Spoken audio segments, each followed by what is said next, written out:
So what I'm curious about is, when is AJ Lee gonna get the hunger to want to come back?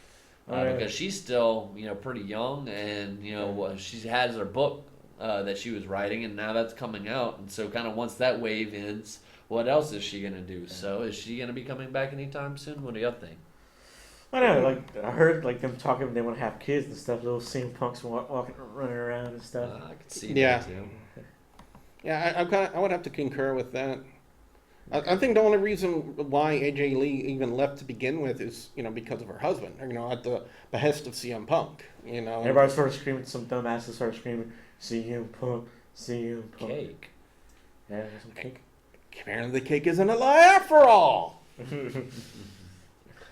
You didn't Oh, and she's going to sit here and eat the cake. Right in front of us, too. Yeah. Yeah.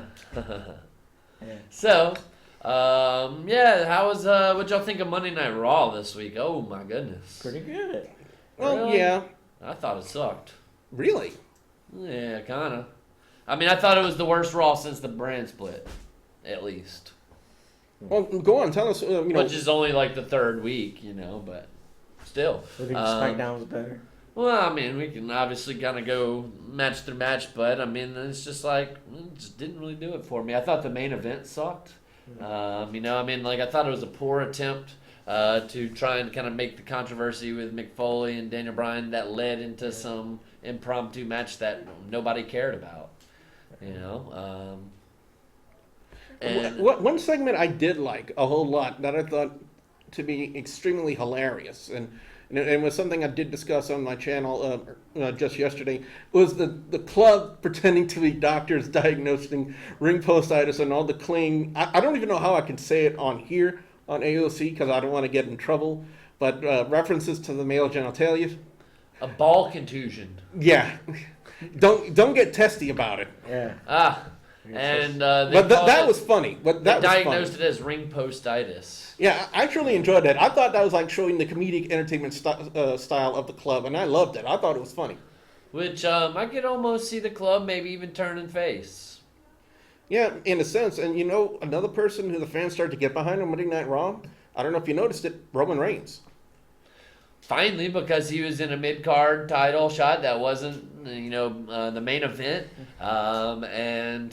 It was just kind of, build him up rather than put him on top already, Yeah, exactly. Make him earn it. Yeah. But but you can almost tell, you can almost sniff it out. When you see how hot Lana was, and then there's a table like this with cake on it, it was only a matter of time before she gets drenched in cake. And that's what happened. Lana was covered in cake. Which That's makes me hungry for cake. Yeah. Same here. And somebody outside the studio right now is eating cake. Yeah, I know. So There's a lot of people watching us outside too. Hey! It's like Total Request Live here. Total. Yeah. TRL. My name's Carson. Daly. Where's Carson Daly when you need him? My name's Carson Daly. Right. Speaking of that, where's Corey when we need him? Corey, call in. We're waiting to hear from you, dude. Oh, yeah. Corey's our resident caller here on Sports Entertainment Tonight. We imagine that a bunch of people are probably watching the Saints game. Yeah, but one thing I want to bring up, I don't know if you guys caught on to this, but I did. It was during the Dudley Boys Neville and Sin Cara match. By the way, first off, why did Sin Cara look like he was dressed for a funeral? Going with the darkness, I guess. The black. Yeah, but if you notice in the match with the Dudley Boys, there was a lot of misconfusion. There was a part where Bubba Ray gets taken out by Devon, and then Devon actually takes the loss in the match with the red arrow. And then there's a gaze that Bubba Ray gives Devon. Do you guys... And that's one question I asked in my Raw review yesterday. Do you guys think that's an indication of anything happening with the Dudley Boys? I don't think so. Really? I would like to see something happening. Maybe have Bubba Ray do his own singles run in WWE. I mean, look how successful he was in TNA. But that's different, though. Well, yeah, I mean, I think a lot of people would like to see that, but I don't foresee the WWE splitting up the Dudley Boys if Devon still wants to wrestle. If Devon is ready to hang up the boots, then I could definitely see him, giving Bubba a push. Yeah. in a sense, but or maybe it's a trap. They'll trap somebody and. Yeah. Now, one thing I did bring up, I keep referring to it from yesterday, but the whole situation with Cesaro and Sheamus. At first glance, I think a lot of people wanted to see a rubber match, especially after the way the first two matches went. But considering the fact that Cesaro took the wins back to back, kind of defeated the angle of having a rubber match. So something would have to occur outside of a match for them to constitute a third match. And I think what happened in the main event, with Sheamus basically costing Cesaro the United States Championship, Nick, would really constitute another match possibly happening at SummerSlam between these two guys. Yeah, or the Fatal 4-way. Yeah, Fatal 4-way. And they tend to do that at SummerSlam and WrestleMania, just like pack the card as much as they can with a bunch of multi-man matches. Just to get everybody on the card. I could see that possibly happen. The WWE isn't really, or I guess the fans aren't big fans of, I guess the third match on a pay-per-view.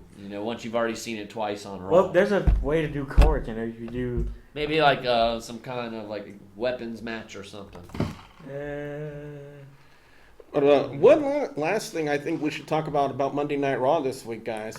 Seth Rollins, and what an amazing promo he cut on Finn Balor, the Demon King, and the Universal Championship. But however, I did find it a little bit ridiculous that we mentioned that Finn Balor's that's not his real name. I'm like, really? Oh, thanks for deducing that, Sherlock. Yeah. But Seth Rollins isn't your real name. Yeah. So. Yeah. Hello, Tyler Black. Yeah. Or it's Kobe Lopez. So. That's his name. Is Kobe. But he did have some great lines. I wrote down a couple of Rollins' lines. Finn to Seth Rollins is like Jared Leto to Heath Ledger's Joker. Let's see. Finn Balor is the famous warrior Demon King. Finn means famous warrior. Balor means Demon King. Let's see. Finn is disrespectful, and Seth Rollins Rambo Apocalypse. Yeah, something to that. Rambo Apocalypse. And not only that, but next week they're advertising that Seth Rollins is going to actually call out the Demon or Demon King. I guess that's how they're doing it now with the demon part of Finn Balor. So they're going to have like an exorcism or something? Yeah. I don't know. I don't even know exactly what they're going to do with that. I mean, they never had Finn Balor cut a promo as the Demon in NXT, so I have no idea as to what direction they're going to be going with that. Maybe you might do promos as a Demon. I think the only time I've seen it is when he first debuted in NXT, when they had he and Hideo Itami took on the Ascension, and then the only thing he had him say was Finn has risen, and that was it. Yeah. Okay. But it might be different, you might... Yeah, they might work it creatively and at a different style than they did in NXT, because in NXT they have more creative control over what they do with their characters, but on the main roster that's completely up to WWE Creative. Yeah. So... But I think it's a really good match for, they pretty much, Seth Rollins pretty much selling the match for SummerSlam for the Universal title. I think they're doing a really good job right now. What y'all think? Well, and Rollins is one of the best talkers on the roster. And he's really been selling this match even more so than Finn. He talks like this, but, it's good. Well, and he even does that just to kind of be more heel. Yeah. Because he doesn't necessarily even talk like that, really. So he's got his babyface talk and he's got his heel talk. Because he actually kind of got off that a little bit when he was doing the Shield and they were baby faces for a while. Yeah. All right, guys. Well, overall on Raw this week, I scored it a 3.75 out of 5. I gave best match of the night. And I'm going to disagree with you. I thought Rusev and Cesaro was actually a really well-worked match. I enjoyed it. Not a bad match. Best event of Raw. Really. The best segment was Lonnie getting covered in cake. I'll leave that to everybody else's imagination. And worst match of the night is Braun Strowman squashing another jobber. Because, and I've already stated multiple times, it feels too much like a Ryback build, and Strowman can't pull off a Ryback gimmick, and even Ryback couldn't even pull off a Ryback gimmick. It's not Ryback gimmick. It's just like a monster gimmick. They're trying to not to bury anybody having a match with him. They're trying to use enhancements. Just regular jobbers. They're trying to make Braun Strowman a monster, but I don't know. I guess He it's just not doesn't have like the impressive move set, and he doesn't move around that good. And he's too green. He's too green. He's boring. He doesn't act like. I mean, what can you do with the guy? There's really time. nothing else you could do. So, Nick, I'll go to you first. Overall score and your picks, best and worst match or segment of Raw? Let's see. Best segment for me, probably no, that wasn't my best segment. I mean, I liked the Finn video package. Yeah, that was quite good. Yeah, I really liked that. The main event didn't really do it for me. Let's see. What the best match probably was Cesaro and Sheamus. And the Enzo and Cass opening up the show wasn't bad. I'm always a fan of Kevin Owens and Y2J. Or Y2KO or Jericho. Jericho, I think they're calling it. Yeah. How is it that every time they start a tag team with Jericho, they got to really combine the names? I mean, they did Y2AJ, and I found that to be rather funny because right when they start the gimmick and they start putting out merchandise, they kill the gimmick. Yeah, right after they put out merchandise, you kill the gimmick. I mean, that really doesn't make any sense. Yeah, it really didn't. But what would your official score be? Out of 5, I would probably go about 3.4 this time. Okay, Mark, what about you? Your overall score, picks for best and worst match or segment? I think the best segment was the club. Yeah, I'm going to tie it right up there with Lana.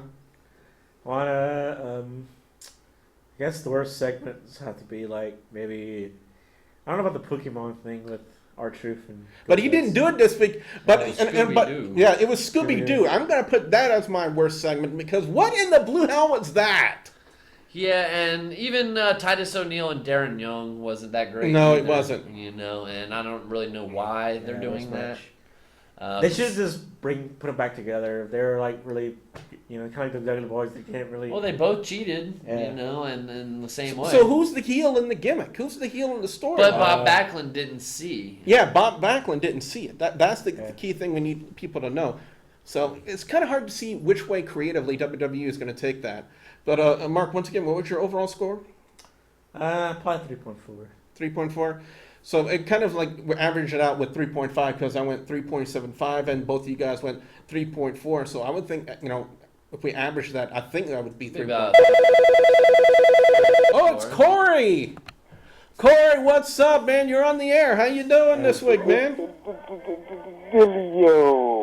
What's the dealio, yeah? We hear you on your TV. Turn your TV down just a little bit there, Corey. Yeah. Hold on.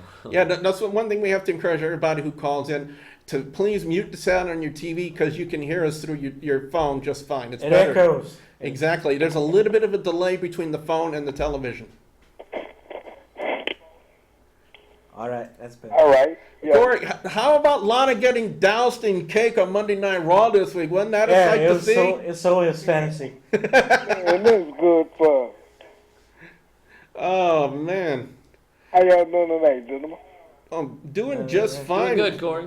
We just completed our thoughts on Monday Night Raw this week. So, Corey, I want to ask you, what did you think about Monday Night Raw this week? I'm gonna be honest with you. Being that they switch everybody over, Monday Night Raw slipping. I'm with you, Corey. It's slipping, bro. Well, I thought that this week was probably the worst since the brand split. I mean, it was the weakest one, but not every week is going to be awesome, and it wasn't awesome before when they had everybody on the roster. They have some off weeks. Yeah, but one thing people need to realize, it's really hard to write an entertaining and exciting 3-hour show on a daily consistent basis. It's very difficult to do. So why WWE even made the move to 3 hours is still baffling to me. I think it's about a lot better when the Cruiserweight comes back. Well, you know what? You bring up an interesting point. And Corey, I think you'd have to agree a little bit, too, that maybe the first hour of Monday Night Raw, they could devote to the Cruiserweights in the Cruiserweight division. Yeah, 1 hour, Cruiserweights. Yeah, that would be nice.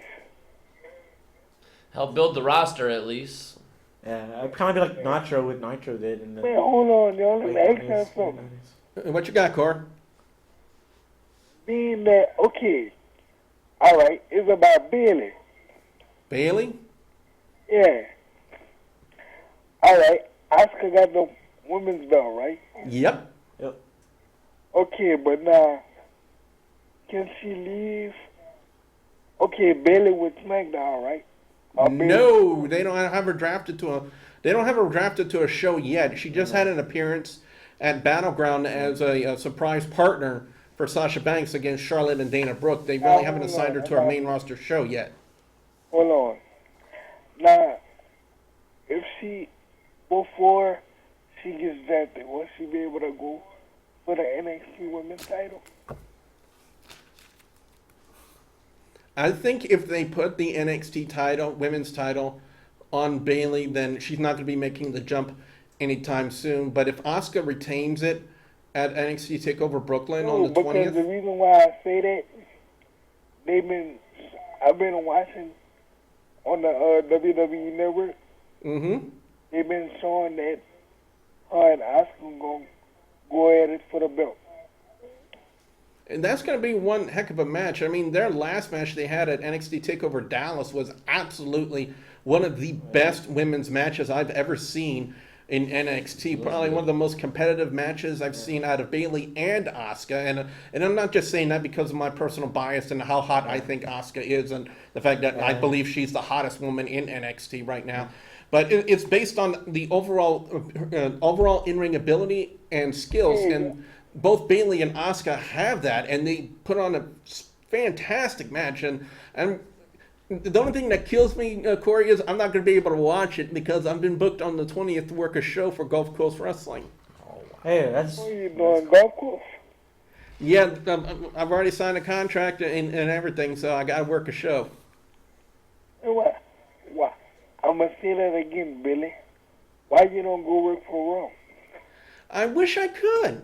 But one of the main criteria, if you go on WWE.com and you look under the job section, one of the main criteria they have for being an announcer on the show is you have to have a journalism degree. And you got to go to school? Yeah. You know, they don't take guys who have experience with no journalism degrees, even though I've done it for about 7 years. You have journalism degree. You have a lot of experience. I love the way you do, bro. Thank you very much, Cor. Not to be. I'm not trying to be gay on them, but I just love the way you. I love your chemistry, bro. I love the way you and Mark and Nick get along.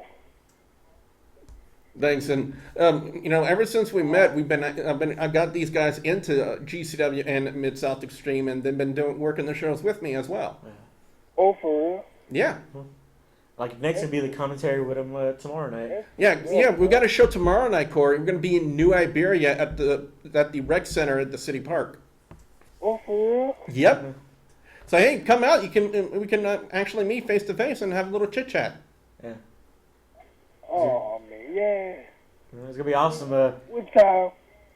Bell time. The doors open at 6. Bell time is at 7. Yep. So. And what is it? It's at the you know where the city park is in New Iberia? Not too familiar with it. It's off of Highway 182, which is like an extension of Pinhook. Yeah, it's like off of Lewis Street, if I'm not mistaken. Sure. And he lives like 2 I would blocks love from to there. meet all three of y'all. Yeah. Yeah, Well, we don't blame you for not knowing the Barry, man. Yeah, you don't want to go with the Barry. Or Franklin, or... Where you from, Mark? What's that? Which actually, Mark's got big plans this weekend. He's reffing wrestling matches up in Chicago. Chi-Town. What? Oh, you going to the side? Yeah, man. Uh-huh. I'm a ref now. Like I did a show. Oh, you're I didn't really ref, but I did was You it referee? a card with Bill Dundee and Randy Hill. You referee? Uh-huh. Yeah, he's a ref now, man. Yeah, I did an event last Congratulations, Doc. Isn't that cool? Congratulations, bro. Yeah, thank you. I'm really excited. Enjoy it, bro. I am. Don't get hurt, bro. I won't. Hey, if I don't see you on Thursday night, I'm not gonna call. So. All right, but Corey, on next week's show, we're going to have a breakdown of SummerSlam. But what I want to know from you right now is if you could think back to all of the SummerSlam matches that you've seen in the past, which one would be your favorite? Ooh, So my favorite? Well, not the favorite, but one of your favorites. How far you going back? As far back as 1988, when the first SummerSlam happened. I know who his favorite is. Best SummerSlam match. I know who your favorite is. I'm trying to think of what my favorite is. I already know yours. What? Honky I got one. What you got, Corey?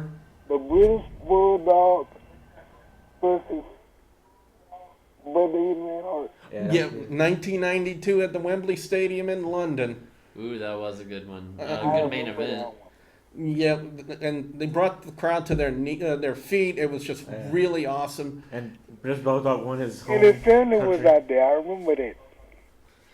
Which I remember I was really disappointed with the title match that night. You know, they had built up the Warrior versus Macho Man and whose corner's Mr. Perfect in, and you know, and it turned out he was in Ric Flair's corner. Oh, yeah, I mean, it was okay. And it was a decent Hey, match. But... I got a question for y'all. Yes. Yeah, what you got, man? Yeah. What's this I hear about Shelton Benjamin coming back? Shelton Benjamin is actually not going to be coming back. Yeah, he tore his rotator cuff. Yeah, so he's going to be out for a good 6 months. So he gonna come back, but not right now. Yeah, not right now. One would think probably around the Royal Rumble time that we would see possibly him as a... Yeah, because it would fit in around the time frame it would take for him to have the surgery and do the rehab and get ready to come back. So ain't no stopping me. I can hear that. I remember that. What was the name of his suplex? T-Bone. T-Bone. It's also been called the Exploder before. Yeah. And when he used to do that spinning heel kick. The Dragon Whip, I think it was. Yeah, Dragon Whip. Yeah. He gonna be on one of the games, Mark, or you don't know? As far as I know, Shelton Benjamin is contracted to SmackDown Live solely, because that was the only time I've seen this vignette was on SmackDown, and they even said it on there. But before we let you go, Corey, I have a little bit of SummerSlam trivia for you. Are you ready? How far you going? 1990? I'm going to go back as far as I can, but I think this one you might be able to get because a lot of people know this, okay? Go ahead. It was at the very first SummerSlam in 1988 when the Honky Tonk Man's legendary Intercontinental Championship title reign was ended. Who beat the Honky Tonk Man for the Intercontinental title? Let me think. It was supposed to be Brutus Beefcake. 1988? It was supposed to be Brutus Beefcake at first, but the way they worked the storyline is he was attacked by the outlaw Ron Bass and therefore injured and could not be in the match. But they did find a substitute who was a little bit of a dingo, but he had the warrior spirit inside of him when he won the Intercontinental title. Yeah, it's Nick's favorite superstar ever. Yeah, you saw the doll on last week's show. Yeah. Warrior. Ultimate Warrior. Yeah, the Ultimate Warrior ended the legendary run of the Honky Tonk Man as Intercontinental Champion, and the record still holds to this very day as the longest record of a record holder for the Intercontinental Championship. I got one more question, then I'm gone. What you got? Which one of y'all got that 2K17? Say that again? Right. Which one of y'all got that 2K17? I didn't come out yet. I'm getting it. Yeah, I'm thinking about getting it. I have 2K16 yet, but I haven't even looked at it. Last time I tried to put something up on my YouTube channel for WWE 2K16, WWE flagged it down. 2K17 looks pretty good. They have Finn Balor's entrance when he was they did Dallas. They did a chainsaw. Yeah, and that's something I think a lot of people don't take into consideration when he does those types of entrances, that he does it like tied into the city's mythology. Like when he was in London, he was Jack the Ripper. When he was in Dallas, with the chainsaw, the Texas Chainsaw Massacre. Yeah. Again, Finn Balor is very creative when it comes to that. And like in Brooklyn, he was like a gargoyle. When you get a chance, I need a favor. What you got? I'm getting it for Christmas, but I want you to tell me if you could unlock the belts with your own superstar. With my own created superstar? Yeah. And that's one thing I love to do when I play WWE games. I don't play as any of the other guys. I immediately go to character creation and make my own guy. I'll have an app for that. Me too. I did it on my last one. Yeah, but well, anyway, Corey, we got a lot more to talk about on this week's show, and so we have to let you go, man. But we look forward to hearing from you next week, because next week's show, a complete breakdown of SummerSlam. Yep. Oh yeah, I'm gonna give y'all some breakdowns too. All right, Corey, it's good to hear from you, man. Take care. All right, same here. We're gonna talk next week. All right, man. Peace. Peace. All right. Okay, I got my favorite SummerSlam match. I think Triple H against The Rock for the Intercontinental Championship ladder match. Yeah, I remember that one. That's when Triple H was in Degeneration X and The Rock was in The Nation. Yep, pretty good, awesome match. Showed a story like it was like one of the first ones that they pretty much showed them that they're future top guys in the making. Well, guys and gals, we kind of talked about Monday Night Raw. We gave our scores, so we have an average score of 3.5. But how would SmackDown hold up to Monday Night Raw this week? Well, don't wait any longer. We're fixing to talk about it right now. SmackDown Live opened up the Wyatt family, Bray Wyatt and Eric Rowan, and Bray cut a promo about him being a victim last week, about Dolph Ziggler ramming his head into the steel turnbuckle, which is typical heelish stuff. I've heard it many times before. I like his new hair. But that would bring out Dean Ambrose, and he would respond to Wyatt about how he was acting like a victim, didn't sound like the eater of worlds, more like a big baby. Then after a challenge from Wyatt to Ambrose to get into the ring, the show-off would come out, but got cut off by Eric Rowan, and Ambrose would attempt to save, but it didn't go very well. The segment would end with Wyatt hitting Sister Abigail on Ziggler after Ziggler accidentally super-kicked Dean Ambrose. And as I suspected last week, Nick, all of this was set up to make a tag team match for the main event. Yeah, and it worked out all right. We've been seeing Ziggler, and I can't tell who has been kind of. Maybe it's just intensity, but it seems as though there's maybe a heel turn coming between either Ziggler or Ambrose, one of the two. Yeah, it would kind of be like on the line almost, Mark. Wouldn't you agree? Yes, I think so. But I think it's gonna be like a babyface feud, maybe. Well, that's definitely one way they could pan it out. American Alpha squashed a couple of no-name jobbers with grand amplitude, but I think the bigger thing, gentlemen, to take away from this was the brawl that with the other members of the tag team roster on SmackDown Live, in particular the Ascension, the Vaudevillains, and the Hype Bros. And after the tag team melee, the only team left standing in the ring was American Alpha. Yeah. I have to say, Nick, this was a great way to bring some focus on the tag team division. They need to. I agree, and I mean, really, they need the Usos back on SmackDown because, cause nobody's threatened by the Vaudevillains, Ascension, or the Hype Bros. Yeah. I mean, I'm sorry, none of them stand a chance against American Alpha. The Usos are really the only tag team that can put over American Alpha. Yeah. And have we seen the Usos since they did the brand split? Have they been on a show? I think Jimmy's hurt right now. Yeah. But one quick thing is, where is Sami Zayn? Is he injured right now? I have no idea.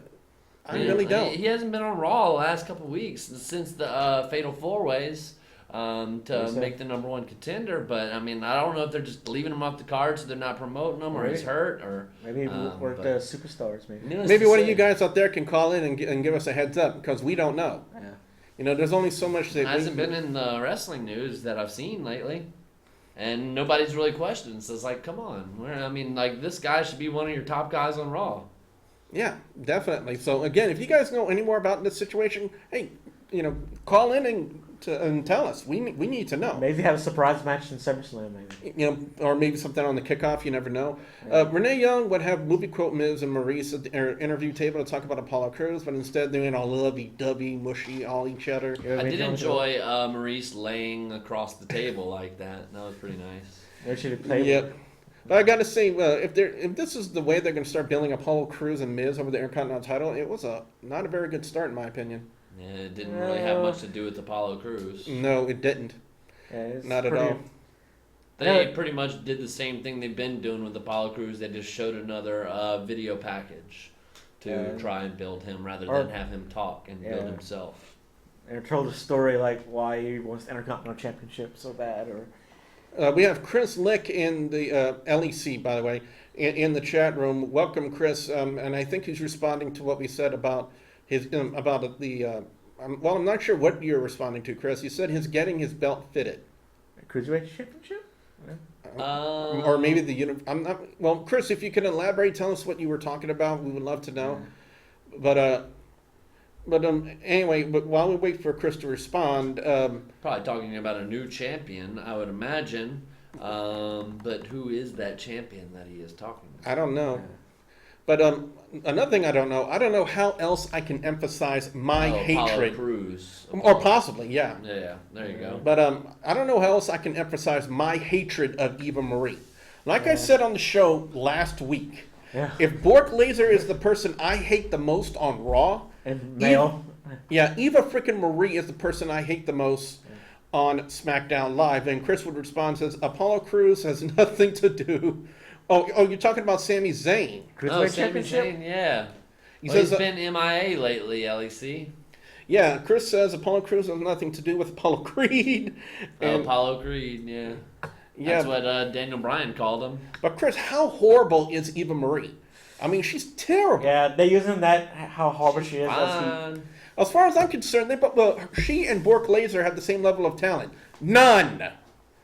They would attempt a rematch between that plastic Barbie doll and Becky Lynch, and once again, something would happen to cancel the match. Last week, it was a horrible sell job of a leg injury, and this time, it was Eva Marie's wardrobe malfunction, so once again... Dean Ambrose was... yeah, there's a meme that posted about, I must master those! they take them out. I'm the titty master. But Becky Lynch still wanted a match and called on anyone for a fight, and Alexa Bliss would make her in-ring debut this week, which happened to fall on her birthday, which was 3 days after your friendly neighborhood Russell Gamers. Yeah, maybe that's you later. Yep. Overall, the match was good considering the fact that plastic Barbie doll wasn't in the ring during the match. Yeah, red hips. But she would come back out as a distraction for Becky, which leads me to believe WWE is trying to build a storyline between these two. The finish of the match was Bliss hitting Twisted Bliss on Becky to pick up the win. So 2 things I want to know from you, Nick. 1, how horrible is Eva Marie? And 2, what did you think of Alexa Bliss's in-ring debut on SmackDown? I'm a big fan of Alexa Bliss. I thought she looked really good. Her and Becky Lynch have worked together before, so they have a little bit of, rhythm about them in their matches. Eva Marie, I kind of equate it just to her and them trying to get her some heat on the main roster because she was red hot with heat at NXT. So now they're just trying to expel that to the big audience. And the worst thing they should do is don't put her as women's champion. Get Becky Lynch as the first women's champion in SmackDown. So, and to Chris and anybody in the chat room, what were your thoughts about Alexa Bliss's in-ring debut on SmackDown Live? Put your comments in there, and I'll definitely read them out loud as we go on next to Randy Orton and Alberto Del Rio, which was one of the featured matches on this week's SmackDown. Now, I've read some dirt sheets, and apparently a few of them are saying that Del Rio's come under fire as of late due to his relationship of sorts with Paige, and in fact, some of the members of the IWC believe that Paige has been extremely de-pushed due to this, but I don't think any of that is true.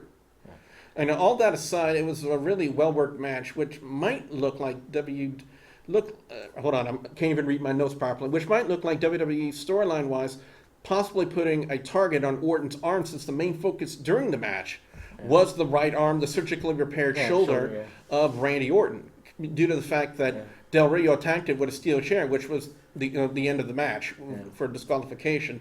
But before Del Rio could even continue the attack, Orton struck with an RKO hashtag out of nowhere. Now, one thing I like seeing about this one, Nick, is they're continually using Randy Orton to have him work matches, to having him keep in shape, while Brock Lesnar sits on his fat ass at his farm.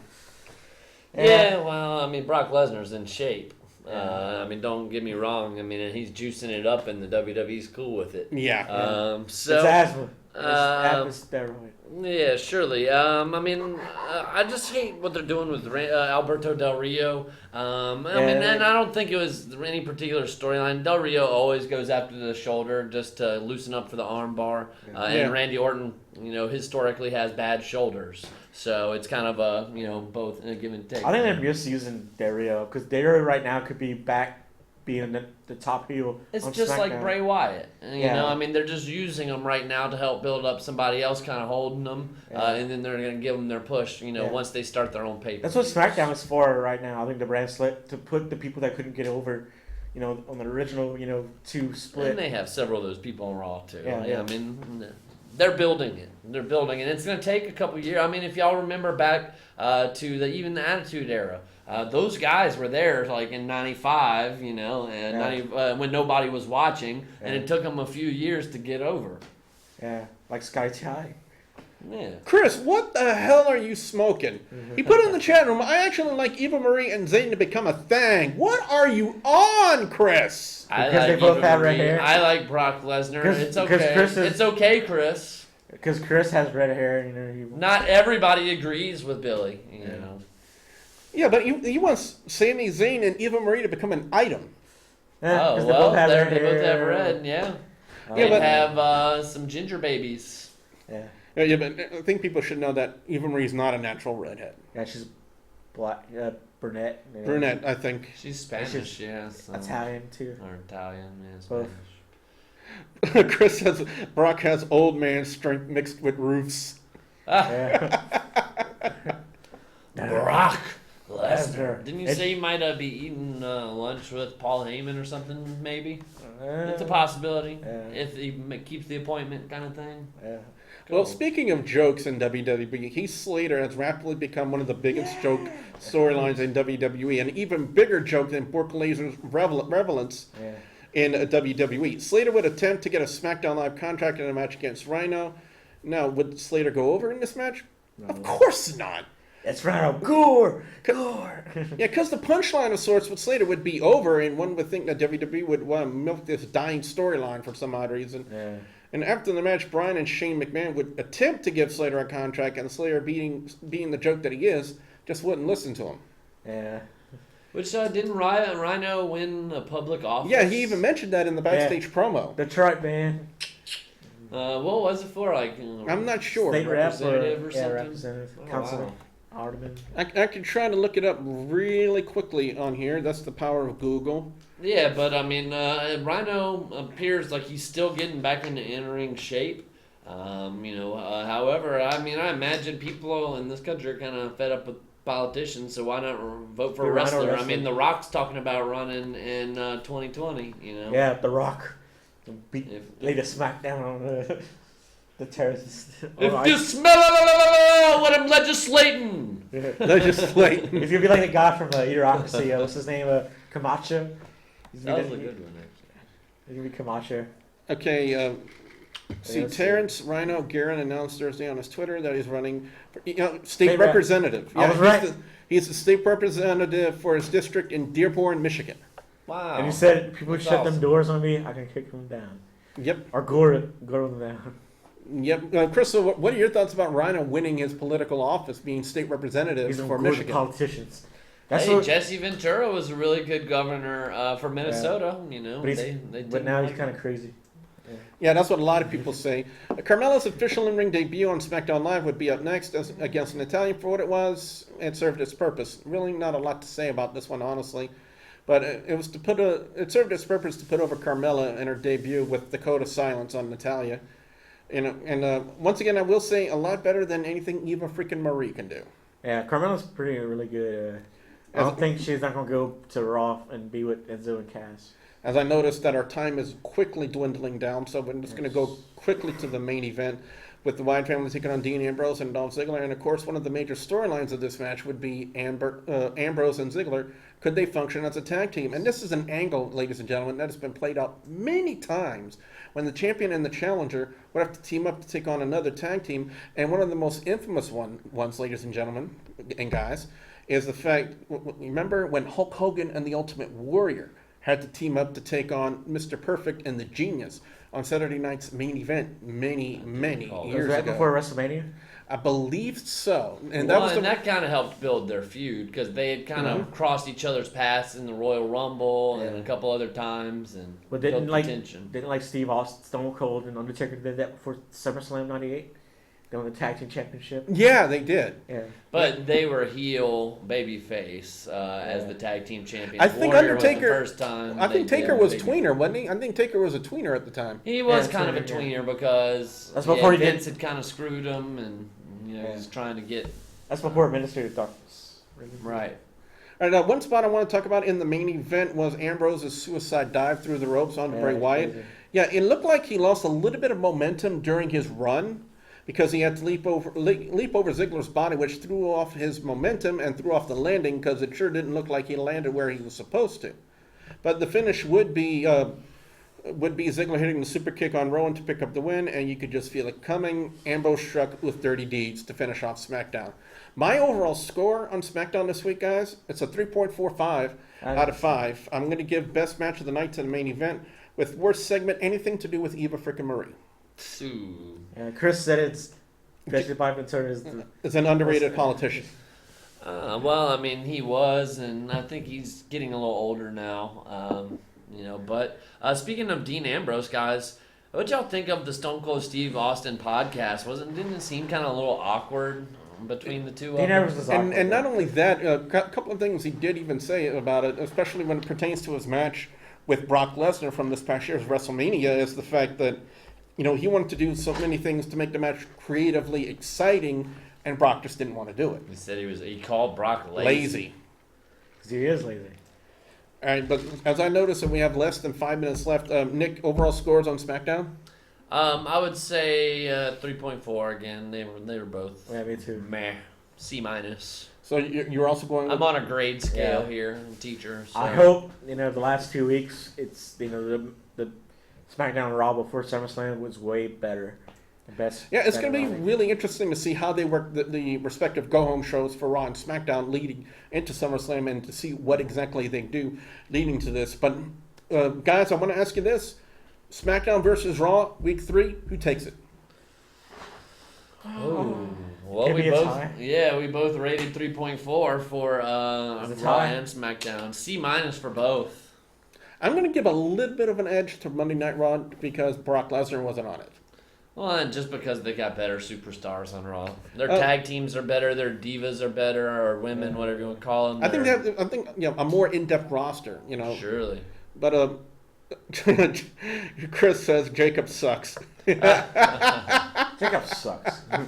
It's like Butthead. Jacob sucks. That's hilarious. Keep them coming. Oh, yes, ladies and gentlemen. And before we head out for sports entertainment tonight this week, guys and gals, I got to remind you that tomorrow night we're going to be in New Iberia. Me and Nick, we're going to be in New Iberia for Gulf Coast Wrestling in New Iberia at the City Park Rec Center. And on the 13th, GCW will be at the Amelia Recreational Center in Amelia, Louisiana. For information on the Friday show, for tomorrow night's show, call 337-392, I'm sorry, I can't even read right, 392-1569, as I'm trying to read what Chris is putting in the chat room. He says Raw wins this week. And for ticket information on Saturday show in Amelia, it's 985-631-2032. And then don't forget, August 20th, Gulf Coast Wrestling presents the Mayor's Cup in memory of Mayor Tony Collada at the Copac Gym in Plaquemine, Louisiana. Sandman's going to be there? Yep, the Sandman from ECW is going to be there. And for information on that show, it's 225-329-5816. So be there, be square. So guys and gals, Nick, over to you. Final thoughts this week on sports entertainment tonight? Well, I'm looking forward to SummerSlam. It looks like we got a pretty decent card coming up. And I almost think that Raw and SmackDown are even building for their future brand split pay-per-views as well. So it's an exciting time in wrestling. I do want to kind of point out as well that I went to NXT this past weekend in New Orleans and had a fantastic time. We were pretty much close to the front row. I touched Mojo Rawley. Why couldn't you touch Asuka? Why would you touch Mojo Rawley and not Asuka? Because he's running around by the crowd and everything, getting hype. And he's like, I see you, player. whenever I touched him. So I'm like, okay, Mojo. And No Way Jose came and did his little dance, so I would dance, but I've been forbidden by law to dance in public. Oh, sure. We saw Nakamura, Austin Aries, Mojo, Asuka. It was an awesome time. Yeah, he's jealous he saw Oscar. Yeah. Yeah, but this guy had a birthday, and we need to sing him happy birthday. Happy birthday to you. Happy birthday to you. I'm going to kill you two. Happy birthday. Kill us. Cancel Eva Marie. Cancel the Brock Lesnar visit. Yes! Let's see. Eva Marie out of the cake. No, we can't do that. If it was Asuka out of the cake, that would be a whole lot better. Yes. But we so crush. With 1 minute left in the show, I got to remind everybody on next week's show, we are going to break down SummerSlam. We're going to talk about each one of the matches and what led to the matches being made, and we're going to give our predictions on each show. So if you want to call in and give us your predictions for SummerSlam, be sure you call in next week right here to Sports Entertainment Tonight. As you guys can see our number here. So again, we are live every Thursday night, 9 p.m. Central Time, right here on Acadiana Open Channel and on WGS-TV, which can be found at youtube.com/WrestleGamer. Be sure you also check out Sports Entertainment Tonight and WGS-TV on Facebook, on social media. You guys can check it out as well. So with 30 seconds left in the show, if I can learn how to talk, I'm a commentator. I should learn how to talk. Yeah. Anyway, so he's Nick Nayday Fuquay. He's Mark the Smart Traha, and I am your friendly neighborhood wrestle gamer, Double B Billy Bujo, and we will see you next week right here on Acadiana Open Channel with Sports Entertainment Tonight. Hopefully we don't have to compete with the Saints. Hopefully we won't. So bye everybody, and we'll see you next week. All right, peace. See you in New Iberia. Orton pose.